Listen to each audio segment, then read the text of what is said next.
Hi, I'm Rob, and today I want to show you some of the highlights of this swiveling camp chair that TCEK sent me to review. Obviously, the chair is fully set up right now, but I'm going to pack it back up so we can start from the beginning and take a close look at all of the features this chair has to offer. Okay, here's what the chair looks like all packed up in its stuff sack. Fully packed up, the chair is about 14 inches long. It's a little under 5 inches in diameter. Now, despite the relatively small packed size, this chair does weigh in at just under 4 pounds, and that's mostly due to the swivel mechanism and sort of the sturdy aluminum construction that this thing is made from. The stuff sack itself is made out of fairly heavy nylon and has a carry strap on one side. You can see up here at the top there's a drawstring with a spring-loaded clasp to keep everything closed, although there is a little bit of an opening there, so this is not completely weatherproof. Now, if we pull the chair out of the sack, you can see that there's also a Velcro strap to keep everything kind of together.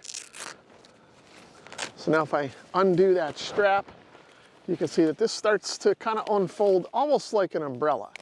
So the top of the chair is what sort of unfolds first, and then the legs are secured with another Velcro strap. Once we do that, you can see the legs pop right out. So looking at the body of the chair, these uprights all need to be expanded now. If I pull these out, you can see they just click into place with these click pins. Now, the two uprights for what I'll call the front of the chair just have one telescoping section that needs to be pulled out and locked into place. But the back uprights have two sections that need to come out. And that's all there is to setting up this chair. Taking a look at the materials and sort of construction of this chair, you can see that this upper part is sort of nylon, and then the seat part is sort of a ripstop kind of heavy mesh. Now, I like the way this is designed because the seat part of the chair won't collect water if this thing is left out. The water will pass through and this ripstop will dry pretty quickly, meaning you won't get a wet butt when you sit in this thing. If we take a closer look at all the seams, you can see they're all double stitched and reinforced. So hopefully that means this thing will last a while through regular use. Now, all of the uprights on this chair, as we kind of already looked at, are telescoping and made out of aluminum with sort of an anodized finish. Now, the nice thing about these is they're sort of square tubes with rounded corners, so they feel kind of nice to the touch and they slide in and out pretty easily. As we saw already, the legs are made of the same aluminum and are spring-loaded, so you don't need to worry about those kind of collapsing on you. Now, if we look at the swivel part of the chair, the hubs on each side are plastic, but it feels like there's some kind of a ball bearing mechanism in there so that this spins pretty easily and freely. Let's try this chair out and see how comfortable it is. Okay, so at first, it feels maybe a little bit tippy, but I think that's the swivel mechanism. The legs are on what I'll call level but lumpy ground, and the ground's a little bit soft here, so it's kind of sunk in just a bit. So it actually is stable. It's just kind of rocking on sort of that swivel mechanism. I'm not used to that myself since this is the first swivel chair that I've owned.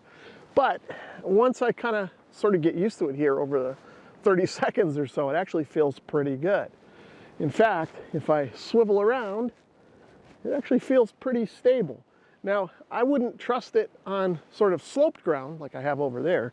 Probably would tip over pretty easy, but on this level ground, I think it's just fine. Now, the seating position, as you may be able to tell, is just a little bit reclined. When you kind of lean fully back, you get a little bit of that tippy feel, but once you get used to it, I think it's okay.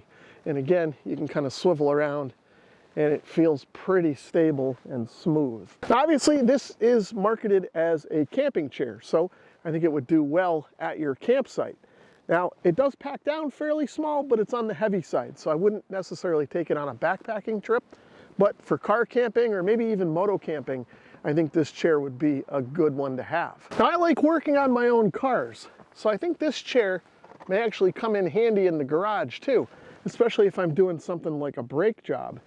I can use the chair to kind of sit comfortably and access everything here, but if I need to swivel around and pick up tools or something like that, I can easily do that without having to keep getting up and down. So now let's pack the chair up and put it away. All I have to do is push in the spring pin and collapse all of the uprights here. And these seem to go together pretty smoothly. So now I'll flip it upside down and we'll close up the legs and use the Velcro strap to hold everything together. Now I can fold the uprights down towards the legs, but before I do that, I want to make sure that I spin the swivel so that this notch lines up with the upright and that it fits into it. Once that's collapsed, I just grab this outer Velcro strap and wrap it around nice and tight, and we're good to go. Now I'll bring the stuff sack in and slide it over the chair. All right, now I'll cinch up the drawstring and we are ready to go. If you're in the market for a packable swiveling camp chair, this one from TCEK may be one that you want to look at. If you do want to learn more, I will leave a product link down in the description below. Thanks for watching.